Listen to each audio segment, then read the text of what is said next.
Hi, I'm Natalia Dyer, and I'm in studio with The Hollywood Reporter. Okay, so Natalia, season 3. Yeah. Do you have to do anything when a season drops to prepare yourself? Do you have to go on social media blackout or?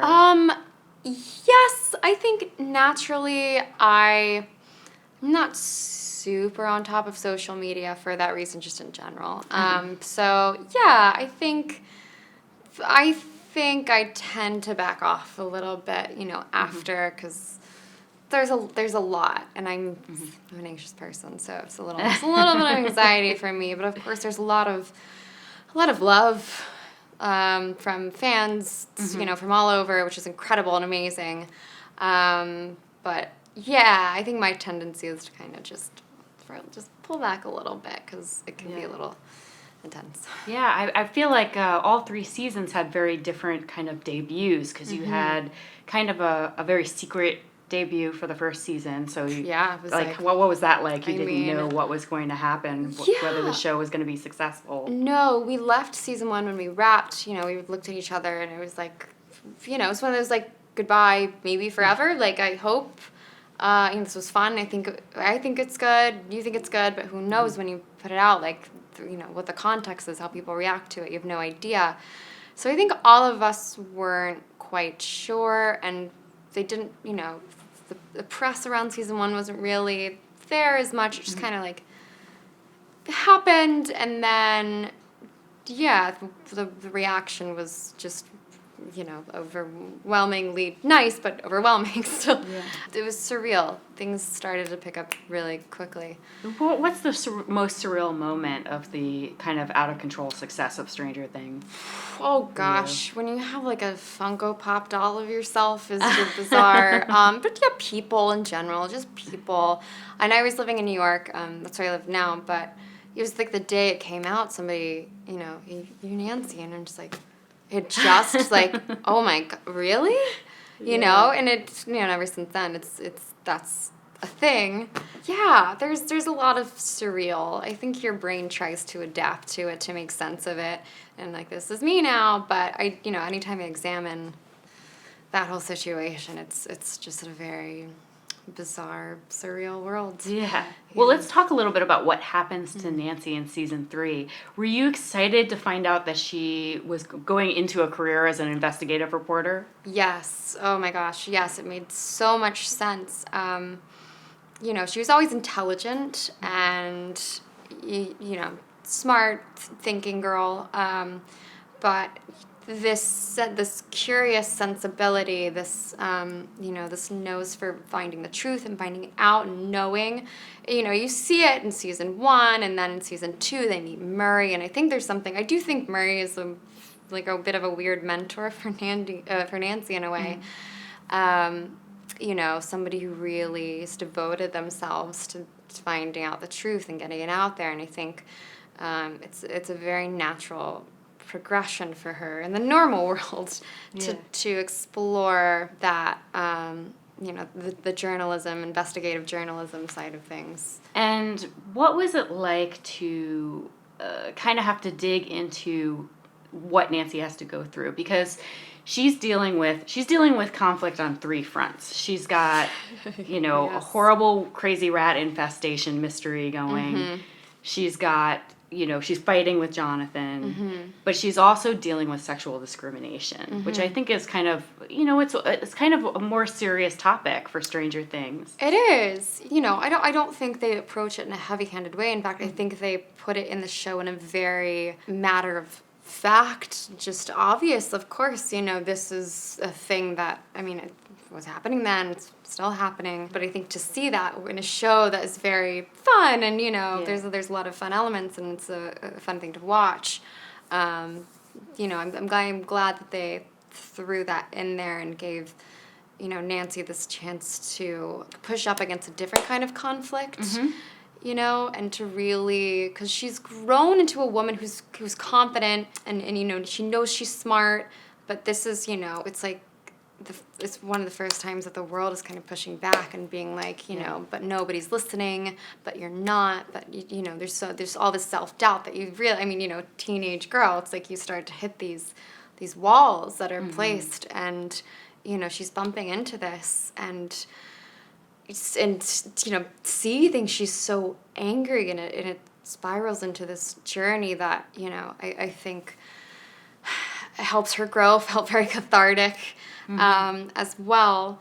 But I just think it's so relatable, and of course it's a period show, and to see that and like, oh yeah, the 80s, but you know, to recognize that people are obviously still feeling this so much, you know, it's easy for a woman, for me, you know, to go in there and it's like, I know what this feels like. Of course I do know what this feels like to be, you know, looked down upon by, you know, older men and underestimated by men, and I think, you know, it's a very relatable thing. So I'm very curious to see how people will react to it. But I'm glad, I was really quite excited when I started. I was like, oh yeah, like, yes, let's do this. Yeah.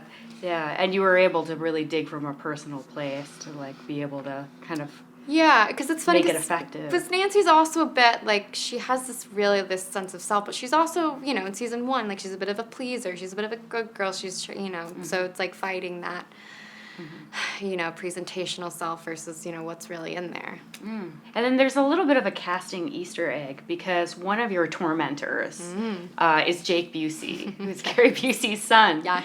80s icon. Of course. What was that like to be kind of like having those like kind of intense humiliation scenes with Jake Busey? Yeah, Jake and Michael as well. You know, both of them were, I mean, they deliver so much, and they're so generous and so in it.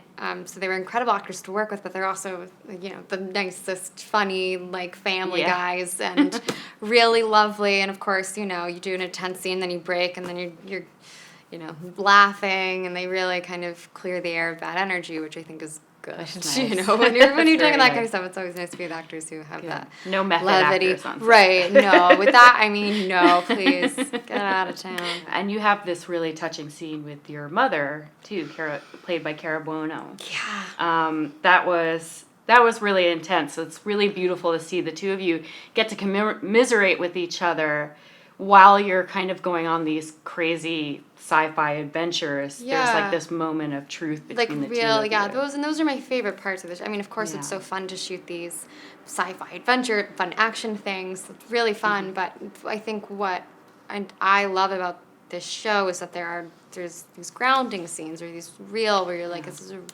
a real person, this is a real conversation, these are real relationships. So I loved that scene. I'm so happy because, you know, Nancy and her mother have had some scenes in the past, but they've always been quite distant, you know, trying to, like, you know, the classic mother, teenage daughter, like, get out of my room. But to, like, see her as she grows into being a woman, to, like, pull her mother closer and be like, help me. And I think, you know, there's that mutual, you know, I think they help each other in that moment. It was so nice. And of course, Cara's lovely. She's a lovely human. She's a lovely actress. So it was a really good day. Okay, so let's talk a little bit about the sci-fi elements of Stranger Things Season 3. The old lady that you're investigating. Does she explode? Because I really don't want her to explode. I don't know if I can say. What I can say about her is that she is amazing. As an actress, that woman is incredible. She gave so much all the time, every time. She was game for everything. And you know a little bit about the other storylines. Is there another storyline that you would have liked to have jumped into, like whether it was the Starcourt Mall sleuths, or the exorcism of Billy, or Joyce's super magnet mystery? Any of those stories would you have liked to have been a part of? I'm always pitching hanging out with Murray. I think. I mean, I like it. Brett's so fun to hang out with, and he's, you know, great to work with. But I do think I'm so interested in that dynamic between Nancy and Murray. I think they have, you know, they push each other in a way that I think is just an interesting thing to explore. So I think that would have been fun. But I feel pretty good about Nancy's storyline this year. She gets to go through. She goes through quite a bit. She has a good ride. Yeah, and it all comes together. Everything comes together. It does, I'm right? assuming. I mean, it's Yeah. it's the nature of family. What would you like to see for Nancy as you head into the next adventure? It's always really hard to say because I mean, we literally don't know anything. We got nothing. So you can only really imagine. But I really, I like the direction she's going in. Mm-hmm. I think what makes sense, like being very adamant. I'm like, Nancy cannot go to college. Like, nothing against college, but I'm just like, if you went through all of this stuff, how could you go sit through, but who knows? The brothers always pull through and write amazing storylines for everybody, and they think of things you could never think of. But, I can't see Nancy backing down or, I think that's just an inherent quality in her, this, like, journalistic, this, like, figure things out. She gets, some satisfaction out of it that I think she would struggle to find anywhere else at this point. So, yeah, it's really hard to say because they know what they're doing and I don't. So another thing I wanted to point out was how amazing your wardrobe was this season. You definitely got the best clothing, I think, out of any of the characters. Yeah, it was fun, and it's in general I think there's just like the colors this season, the cuts, like the shapes of things. It's finally warm, so you get to explore a whole different kind of 80s clothing. Yeah. Pool stuff is cool. So that was fun, different, to wear some lighter, colorful things, and in contrast with the darkness of the season, where it goes. But yeah, there are some good ones. Yeah, she's definitely taken on a more, when we find her, she's taken on a little bit more of a like professional kind of, or what a teenage girl might think of professional kind of an aesthetic. Yeah, and I'm gonna go real 80s on you and say like she's straight out of like a Kaja Gugu video, which I am assuming you have no idea what I'm saying. It sounds so fun.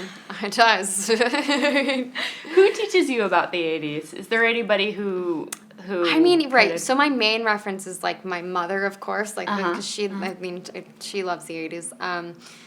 Everyone on set, of course, everyone working in costumes, everyone like hair, like most everybody was around for the 80s, and they're passionate about it. And I think that's part of what makes the show so great is because you have all these people who are really passionate about getting it right and getting it detailed. I mean, I didn't really do, aside from watching, like film references, I didn't do a whole lot of deep dives into like 80s magazines and stuff. But just, talking to people. And, we've kind of been living in that world, that space for a minute. So it feels, not exactly familiar, but it's a nice kind of escape when we are filming. Yeah. But no, I don't. Is this something I should know? No, you definitely should not have to know about Kaja Gugu. Kaja Gugu? This is a band. What kind of band is this? I would just throw, that is a very obscure reference, but it's a pop band from the 80s. Yeah. I mean... No, but if you look up their videos, there's the dresses, the cool vibe of the dresses. It's very like early Madonna too. Right. No, I do think cool there's dresses. a lot of. I mean, I remember in the wardrobe department, we go down for fittings, and they just have the walls are plastered with cutouts and like pages from 80s magazines, fashion magazines, and it's just so interesting, and it's also interesting to see the trends that inevitably cycle back, that cycle back into society, and you're like, oh yeah, you find that at Urban Outfitters right now. Yeah. But yeah, it's cool. It's very to have everybody care so much about the specificity of what they're doing. It really just makes the show what it is. Yeah. Thank you so much for being here. And Stranger Things Season 3 on Netflix. Check it out. Watch it.